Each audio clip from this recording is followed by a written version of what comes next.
I've started chatting about if we were to create something in Formula One, how would we make a difference on animations, cinematic trailers? These are things you don't typically see with other podcasts in the space out there. But I think when we came up with track limits, it was more of just we wanted to go beyond the limits, right? We wanted with our guests to ideally ask them questions they'd never been asked before, try to see if we could potentially break news that never was shared before.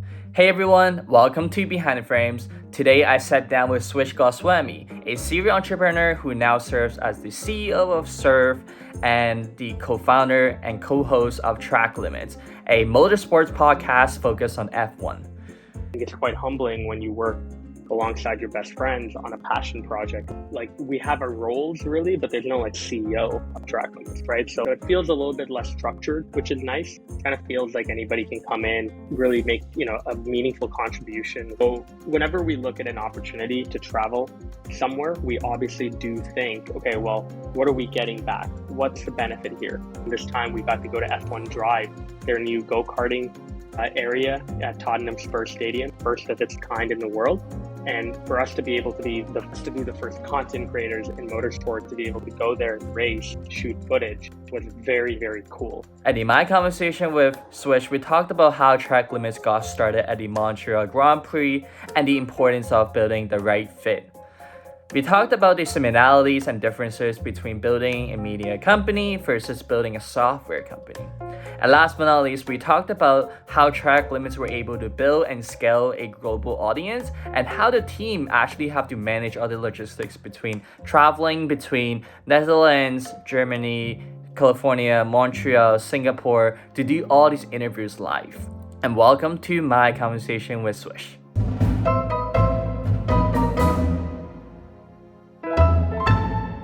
So this time we're going to do it the Track Limits way. So today we're going to be going over 3 sessions. First, running through your backstory on how you got here. Second, the ins and outs, the round and abouts of how Track Limits come to life. And third, I wanted to do some rapid fire questions to see what your instincts, where your thoughts are at. And with that, are you ready for question 1? I'm ready to go. Let's do it. You had a very interesting background that you grew up in Asia and you moved to Canada for high school, going through university, starting multiple businesses. And now you're running a company called Surf and at the time being the co-host for Track Limits. So could you walk me through a little bit of your background when you meet strangers? How do you even introduce yourself? Yeah, it's a good question. First and foremost, I'm an entrepreneur. So I currently run a company, Surf. It compensates people for their data passively and anonymously. You download our browser extension, you share data anonymously, you get points which you can use for items, rewards, gift cards, etc. We then directly share that anonymized data with companies like Amazon Prime, HP, EA, etc. Companies that want to understand what people are doing on the internet. So that is the bread and butter. That's the nucleus. That's the thing I've been doing for the last 5.5 years with my co-founder on it. On the side, though, I'm obviously known to have done a few other things. From the podcasting front, I work with some of my best friends on a podcast. We all do it part-time. It's called Track Limits. It's a motorsport podcast. We're now in season 2, but in season 1, we recorded about 38 guest episodes, went all around the world to interview personalities in motorsport, whether it's Formula One, IndyCar, endurance racing, etc. So that's been a really cool passion project. It's been a great way for us to creatively contribute to the world. And a lot of what we've done as well is built a product that's very different from other podcasts out there that might be audio only or might not have the same production value that we do. But yeah, those are kind of the two main things on my plate right now. Candidly, on the Surf side, we are going through a process right now of looking to sell the business. It's a pretty intense time. I have ideas over what my next chapter likely will look like, which I haven't shared formally yet, but I probably will in the next few months. But that's kind of the core stuff that I'm very much engaged on. That's awesome, man. And growing up, Track Limits isn't your first appearance doing a media business. Before then, you started a podcast interviewing business leaders. And even before then, you were posting a lot on LinkedIn and Twitter before it got popularized. Could you walk me through a little bit about your content journey? Yeah, for sure. I definitely wasn't posting a lot of content in high school. Maybe Facebook, I'd be sharing updates from time to time there when I was debating competitively in like junior high and high school. We were going to tournaments almost every 2, 3 weeks. So anytime I would share posts, it would mainly be about the debate tournament and how I did, whether it did well, didn't do well, blah, blah, blah. But I think past that, going into college, one of the things I realized is I'm not the smartest person when it comes to being book smart. Not to say that I'm like bad, but like I just am not very passionate about, reading candidly and like going through textbooks and memorizing things for tests. It's maybe just not the way that I learn best. So I felt like, what if there was a way when I would go to college that I can set myself apart from other people that were there? And what I basically did was try to interview business leaders, but do that at a very young age and do it on LinkedIn, a platform that back then in 2015 was not really used for content as it is now. So I started writing articles every month. I called it Unconventional. I interviewed a bunch of business leaders, Mark Cuban, Michael Hyatt, all through cold outreach, by the way, literally just DMing them, emailing them, or LinkedIn messaging them and asking for like 10 to 15 minutes of their time. And, to my surprise, many people responded back saying, sure, and didn't even ask me how many readers I had or how many listeners I had or anything like that. So I found it to be a great way to not only put myself out there, but also at the same time meet really cool people, some of whom I'm actually still in touch with. So that's really the early days, I would say, back in 2015. Again, LinkedIn, not a very popular platform for content creation, but certainly now it's become that. And I think that was where a lot of my early lessons, even around social media, came about. I also was part of a team that was working in New York for about a year and a half on Dunk. My friend Elliot had started an account back in 2014 for basketball fans. And even just working with him candidly for the year and a half to build out Dunks with an S at the end, at the Hoop Films, at Movement, a bunch of accounts on Instagram, TikTok, and Snapchat taught me a lot about community building.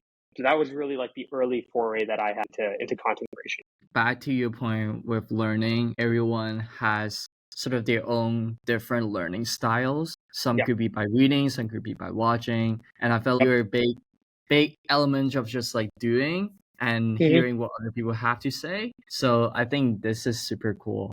And with that being said, going to university, you were actively posting a lot on LinkedIn. You were doing a lot of different side projects, starting different businesses, and interviewing a lot of leaders. Going to university, if you could redo your university, what would you have done differently? Yeah, it's a good question. If I had to redo university, so firstly, I did drop out after second year, so I didn't complete university. So maybe I would have completed my college degree back in the day. Not to say I regret anything, but I do have hopes one day of doing things like politics and civil service, which it's good to have a college degree for those types of fields. I think candidly, consumer sentiment will likely change in 10 to 15 years. So I don't think it'll be a huge problem if I don't have a degree by then, but it still would be great to have one. Secondly, I would probably study something different. I was studying peace, conflict, and justice studies, like conflict resolution, because again, it was safe. It was something that like I knew a lot about going in because of my days debating, both in college and in high school. But it was also something where I had to write essays. And for me, when it comes to like photos, videos, or writing is definitely the thing I'm the strongest at. I don't feel like I'm a bad writer. I also feel like I can write fairly quickly. Ideas come to me fairly quickly. So I picked a major that was like quite easy in the sense of I wouldn't have to show up to class a lot. Even if I did show up for tests, I'd basically just scrape by and do fine. I wouldn't fail. And so that's really why I picked my major. But if I had to change it, I would have definitely picked something more creative, music production, something maybe even around screenwriting, filmmaking, something a little bit more creative would have been cool. Even though I might not have gone full time as a career into one of those fields, it's always something that's piqued my interest. And that's, again, a big part of what college should be about. It's not just about looking for a job, it's about piquing your interest and then exploring different opportunities from there. Those are probably the two things. The best thing I candidly, though, did in college was network and also kind of meet a lot of people. And through the course of meeting a lot of people, met a lot of really good friends, also met a lot of people who, even to this very day, I can pick up the, phone and ask them a question about X, Y, and Z and get an immediate answer, which I appreciate. Absolutely. And when you talked about writing on LinkedIn, you're the best at writing. There are types of writing. So the first type is the more conventional traditional writing. Let's say if you're going through school, you have to write this like 1,000, 2,000 words essays to really go through a topic, deliver an opinion in a very comprehensive way. And the other side of it, it's more like posting on Twitter, posting on LinkedIn. You have to really boil a lot of context, a lot of words, a lot of ideas into a very easy to consume, curiosity sparkling way. Like Yep. I'm curious on the latter, like how do you sort of develop and pick that up Yeah. as you go? I think whether it's speaking or writing, the most important thing is to practice, right? So even for writing, I practiced it a lot, actually mainly through debating, because obviously when you debate, you have to write a lot, both on paper but also on a laptop. If you have a prepared topic that you're given in advance before a tournament, you got to do a lot of research. You got to put together briefs. You got to put together memos. You got to write your speech out. Typically, you're not writing the whole speech out, but you are writing key bullet points that you touch on. You got to go and practice the speech and then come back and rewrite it. So there's a lot of writing in debate, which I think helps. But I think the biggest thing is just to put yourself out there and try something. And that's where, even with LinkedIn, when you take a look at what I did on LinkedIn early on, I wasn't like sharing my own opinion on many topics, because at the end of the day, like, what does an 18-year-old really know? To be fair, what does a 26-year-old really know at the end of the day, right? Like, there are a lot of things that I know I can't comment on right now. Like, if you ask me about parenting, for example, like, I'm useless. I have no idea, except for maybe I can talk about my mom, but there's nothing I've actually done to contribute to that field yet. So I think it's important, if you're kind of struggling to find your own voice, don't be afraid to go and spotlight other people. And that's what I did on LinkedIn early on. As an 18-year-old that didn't have a lot of work experience, I looked at people that did. I directly talked to them and I tried to share their stories online through, again, a medium that I felt most comfortable with, which was writing on LinkedIn. I think many people could do the same using a medium that they're very comfortable with. Absolutely. I think that is really cool, because there's sort of two concepts with the idea of like content creation. One is where you are front and center, to the extreme, basically personality creators who would make day in their lives, they would have like sit down talking, have videos to share about the ideas and life experiences. And at the end of the other spectrum, it's more like a messenger. So a Yep. messenger will go around, interview people, bring them to the spotlight, and share what they have learned with the platform, on the platform, with your audiences. Mm-hmm. And as someone who, as 16, 18, 22, 26, I think you can always be both. But Yeah. from your perspective, you wanted to come up with a perspective that you wanted to deliver some kind of value, whether if it's on like parenting, on F1. Maybe it is more worth to share someone else's perspective where they've already done it for years. Let's dive into session 2. So for context, Track Limits is a podcast that you run with your co-host Henny. So every week you post up one or even more episodes on like post-race discussions, and you guys would just jam together as 4 or 5 people with the other co-hosts to talk about like feelings about the race, what happened, news happened inside and outside of the track. And on top of that, you would also go around the world to interview people about their experiences in the F1 industry. So the first thing that I want to ask is, how did you come up with the name of Track Limits? Yeah, so we came up with the idea back in June of 2022. We were at the Montreal Grand Prix. Henny, me, Mikey, Fevin, we all were at a restaurant in Montreal. We thought it'd be a cool idea to start a podcast, because we kind of started chatting about, if we were to create something in Formula One, how would we make it different? And we looked at other podcasts out there. Again, we saw a lot of audio podcasts, but not as much on video. We felt like video production was something we could definitely differentiate on. Animations, cinematic trailers, these are things you don't typically see with other podcasts in the space. We liked the fact as well that we weren't from Europe. We were from Canada, a country that has a lot of Formula One fans for sure, but obviously doesn't have that rich Formula One history that Europe and a lot of places in Europe like the UK has. And we also like the fact that we were diverse across gender, but also across race, ethnicity, which we think is very paramount for a future Formula One fan to kind of be able to see different types of people, not only following the sport, but posting about the sport. So I think when we came up with the name, we did have like a number of names that we put forth. And a lot of them candidly we weren't able to make it work because there might have been something already out there. But I think when we came up with track limits, it was more of just, we wanted to go beyond the limits, right? We wanted with our guests to ideally ask them questions they'd never been asked before, try to see if we could potentially break news that never was shared before. Like even the interview that we did with Daniil Kvyat in Miami, a lot of people never knew that when he was at Red Bull 6 months before he was fired, he got an offer from Ferrari to drive for them, and he turned it down. And that was something that he broke for the first time on our show.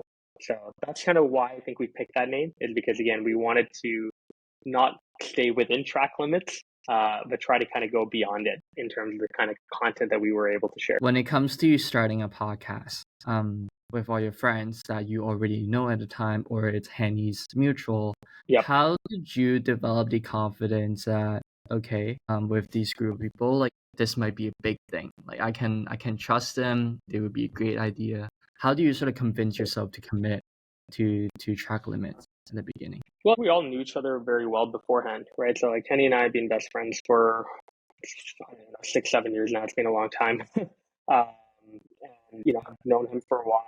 I've known his family for a while. I've known his friends. I've known his sister, Fevin, for quite a bit of time. Even like the year before we started Track Limits, I attended her wedding with Mikey. And Mikey was someone who I only met in like 2020, 2021. And he was a big fan of sim racing, which is actually how I initially got connected, because Kenny was like, oh, you should talk to Swish as well. He loves sim racing. And we both just clicked like this, like really clicked. And even like now, I would say like Mikey is one of my best friends for sure, because he's someone who is so chill, loves sim racing, is really responsible, but also at the same time knows also how to have fun at the same time, which is great. For me, it was like when I already started to meet all these people, and like when I already trusted all these people beforehand, it made sense then to go into Track Limits, because it allowed me to spend more time with them. It also allowed us all to like do something with our passion. Like we were as it is watching Formula One every Sunday, and we were talking about it literally the whole day after. So we might as well have a medium through which we can share what we were talking about. And then it also allowed us all to bond a little bit more, right? Like I would definitely say that through the course of Track Limits, I've grown closer with each one of my co-hosts, but I've also understood how they work, which is actually really neat, because I never saw that before. I knew of what they did, but I never saw how they would work. And it's been very inspiring in many ways to see how some of the other co-hosts work, what they do to kind of optimize productivity, how they go about, sending emails, how they go about interviewing people, how they go about setting up sponsorship, opportunities, how they go about distributing our content and editing it. It's been a ton of ways that we've all learned together, which has been pretty neat. Awesome. It also comes with like the beauty of a team, right? Like when you and Henry and Mikey and everyone else on the team have different complementary skills. You told me earlier about that you were really good at business development, getting guests, and thinking about high-level marketing, what the brand of the podcast should look like, where Henny is super creative, super knowledgeable in production, and gets very hands-on with like how these angles should look like, how these should be edited, whether it's shorts or long form episodes, or now you had the trailers for your second season. It's super well done. What is something that you learn more about yourself after working in a team? Well, I mean, definitely one thing is you can't do it all yourself, right? If you had literally just said, hey, Swish, like you need to do Track Limits on your own, it's like, there's no way in hell. There's literally no way in hell. Every single person on the team contributes in their own way, but definitely we all need each other, which is kind of endearing, because when you come into business, a lot of times, especially like when I was coming into even building Surf 5.5 years ago, there were definitely times where I'd be super arrogant. This is also maybe because I was like 20 and 21 and maybe not as mature, but like you think, well, I'm the boss. Like if I say something, I definitely am right. There's no way that someone can contribute something more than what I've contributed.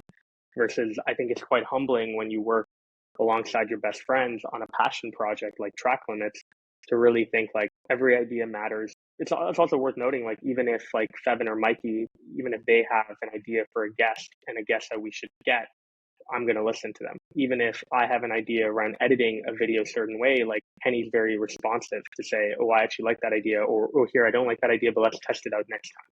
So I love the fact that it's super flexible. I also love the fact we all don't generally take ourselves too seriously, which is nice. Um, we're all very passionate, obviously, about what we do. So definitely there's been times in the last year and a half where we've disagreed on certain things. At the end of the day, every single person trusts the other person to do what they do best and to just do their job, which is very nice. And I think we've come to that place over a year and a half of also understanding how we all work and how we all can work cohesively together. And a lot of things that you mentioned earlier, it's actually very familiar and similar to what it feels like to be running a business. So when you're managing a team, understanding like ways of working, understanding how to manage and develop a culture. I'm really curious. Like it doesn't have to be like surf and track limits. Like in general, in terms of like running a podcast versus running a company, what are some similarities and what are some differences? Ooh, that's a good question. When it comes to running a company and running track limits, first and foremost, it's worth noting like with track limits, there's no like we have our roles really, but there's no like CEO of track limits, right? So like we all know what we're good at. We all know what we need to focus on. We tack on responsibilities accordingly if need be.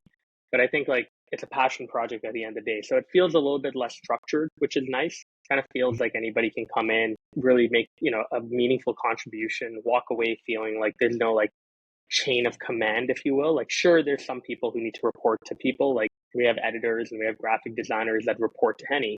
But like, I don't think we make them feel like that, if that makes sense. Like they come on team calls. They're happy to share ideas. They can give us like, general advice on other things outside of marketing. And we're very receptive to that. Versus definitely when it comes to building a company with Surf, for example, like we have departments, you have the product team, you have HR, you have legal, you have finance, you have marketing, you have sales, you have customer success, and you have defined roles within each department that all report to someone. So it feels a bit more organized. It feels a bit more formal with running a company versus with track limits. I will say the similarities though is just the amount of hours, especially in the early part of the year when we have to go travel out.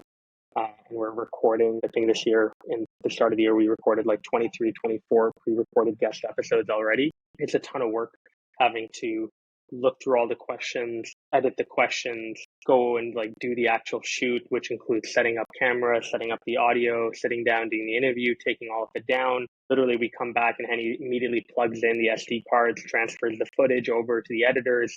And even last year, when we were traveling around throughout the year, we were sending the editors content to immediately edit at times, like within like a 24 to 48 hour turnaround.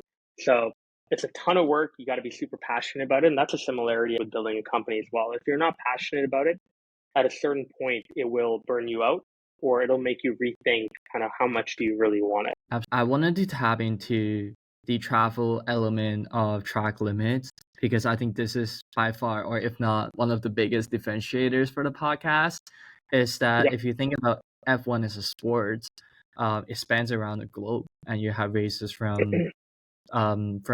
Europe to America to Japan that is happening soon.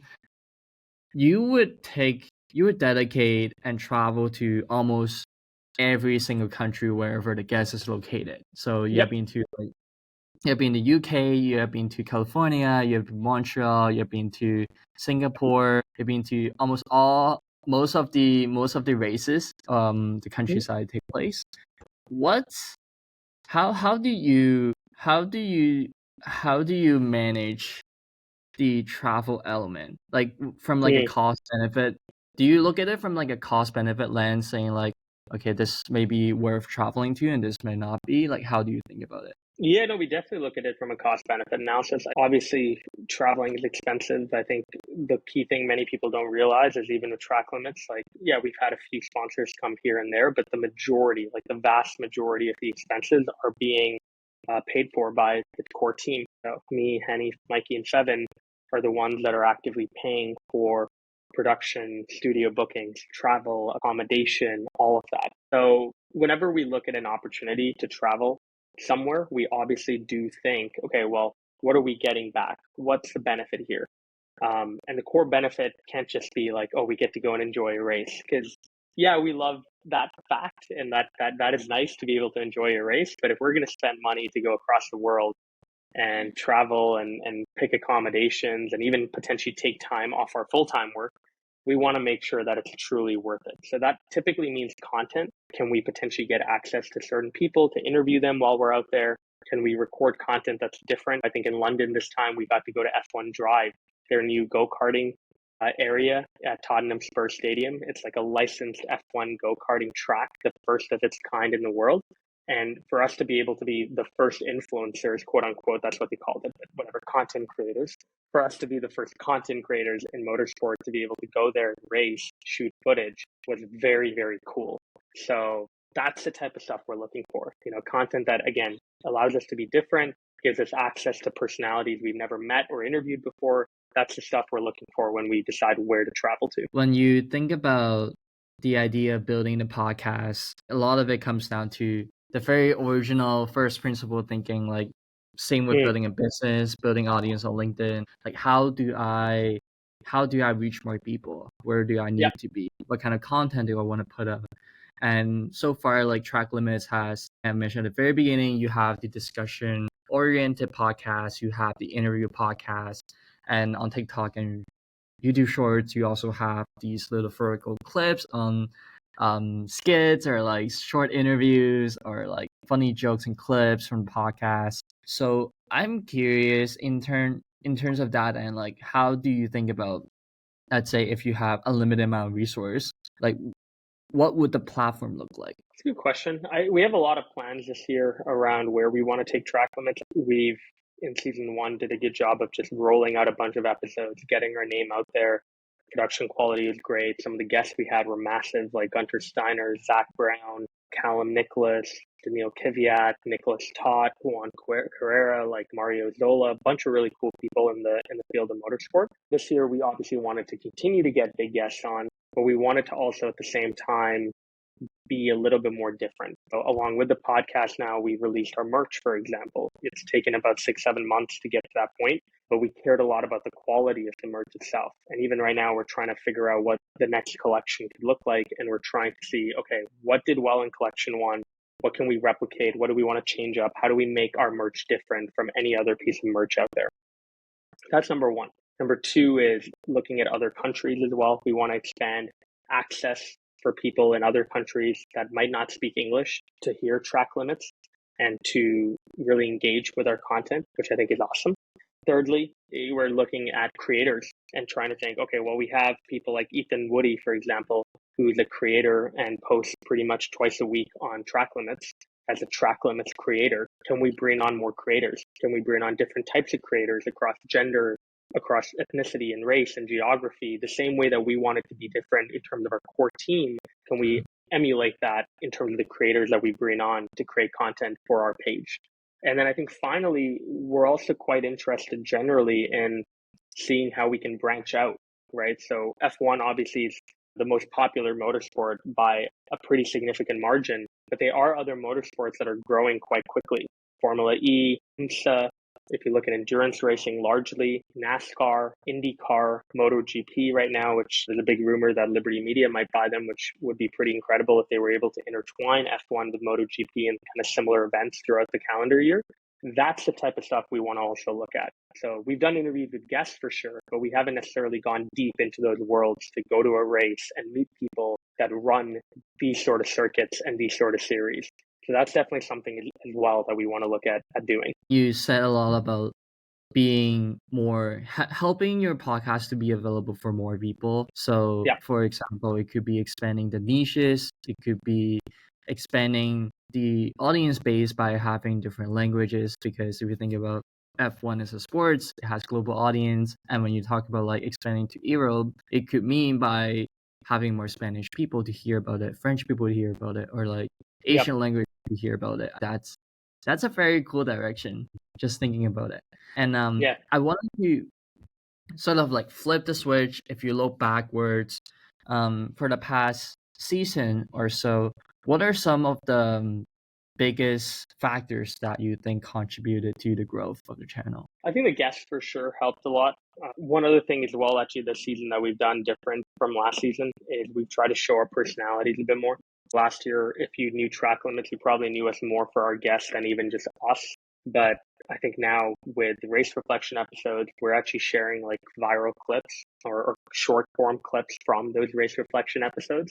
So people can kind of start to see us a bit more. They can kind of get to know us a bit more, right? What are we interested in? What are some of our hot takes? That's definitely something that I want to make sure that we continue to do.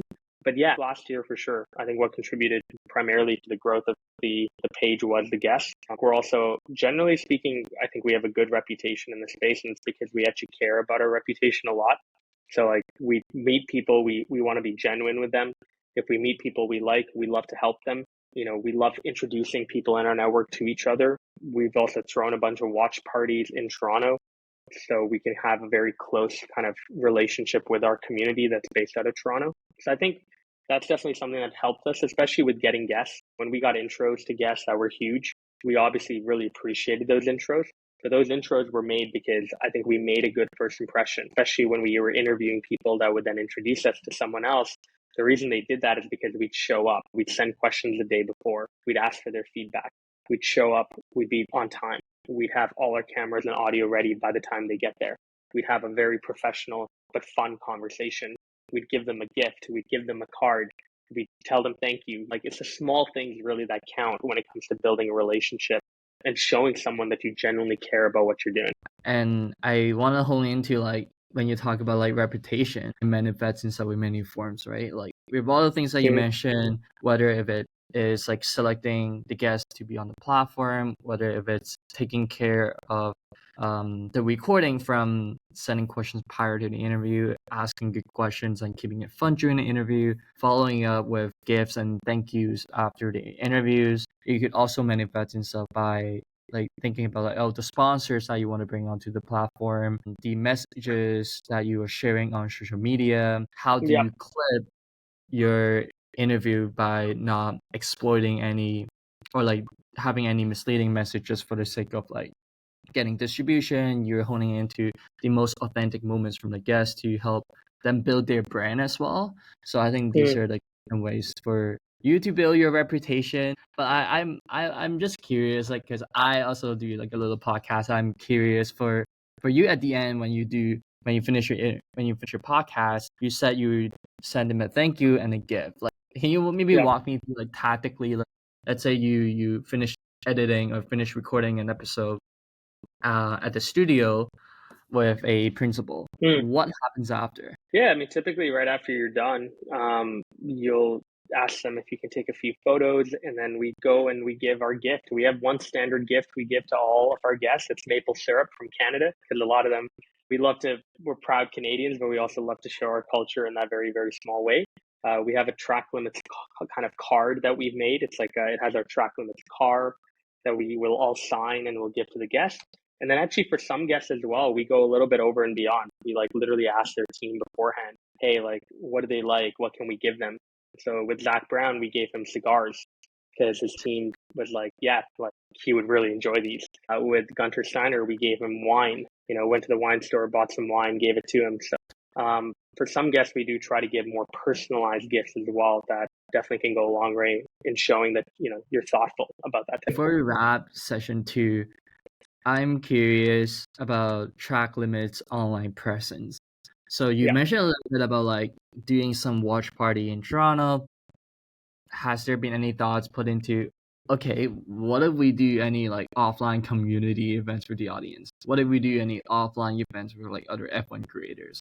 Or what if we like go up to race and do some kind of like meetups? Yeah, we thought about it. I definitely think doing a meetup at a race could be really fun, especially if we did it as a collaboration with some other creators in the space. It is worth noting a lot of the creators that we've met, whether it's Katie from Small Torque, whether it's Tony Cohen Brown, Matt and Tommy, the whole guys at Quadrant, like Arva, Hayden Gillis, like all of these creators mainly live in Europe. So it's always challenging when we're here in Canada. There are definitely still Canadian creators that we can work with and collaborate with. And actually through our Hot Laps videos, we've done that. There's been people like F1 Deepa the F1 podcast that actually does their watch party out of the same venue that we did last year. So there's ways for us to for sure collaborate with them. But if we want to look at some of these bigger creators, they are typically based out of Europe. So that does obviously pose a bit of a limitation for us. It doesn't mean, however, that we're not down to work with them if there's races in North America they're coming out to, or if we're going to Europe for some of the races there. Now I wanted to go into my favorite part, which is the rapid fire round. Are Cool. you ready? Let's do it. Yeah, 100%. Hit me. Awesome. So NASCAR versus Formula. Formula One. London versus Toronto. London. Max versus Lewis. Lewis. Carlos versus Charles. Carlos. Entrepreneur versus creator. Entrepreneur. What is your dream sponsor? Oh, it's a tough one. There's a lot of them. Athletic Brewing. It's a non-alcoholic beer. I love their beer. Favorite F1 creator? Arava. Race simulation or go-karting? Go-karting. Favorite question to ask in the podcast? What's your most unpopular opinion? Favorite F1 news outlet? Planet F1. Articles or videos? Videos. Dream guess. Lewis Hamilton. And last question, can take a little bit longer to do it, is if you can put up a billboard in the center of the world or center of an F1 race, what kind of message you want to put on? Follow track limits. I'd put our handle. I'd put our Instagram and our YouTube handle right below. Awesome. And where can our audience find you? Yeah, you can find me on Instagram or Twitter at GoSwish, GOSWISH, or on LinkedIn, Swish Goswami. Feel free to say hi. Very, very responsive on those platforms. And what is the sweetest thing someone has done for you? Probably my mom, something to the effect of like surprising me on my birthday. Actually, some of my friends for my 25th went out to Miami, and there was a lot of really thoughtful things that they did for me throughout that weekend. They gave me a lot of cake. Literally every single place we went to, they ordered a cake. But that was very thoughtful as well. Awesome. Sounds great. And thank you so much for hopping on the podcast, Swish. And this is a ton of value. And thank you so much for coming. No worries. Thanks for having me. So that is it for today's episode. Thank you so much for tuning in. All the links and resources will be shared in the descriptions. And if you'd like to support the podcast, please leave us a 5-star rating on whichever platform that you're on. It would help us a ton to reach new audiences. Thank you so much for listening. And again, I see you in the next one.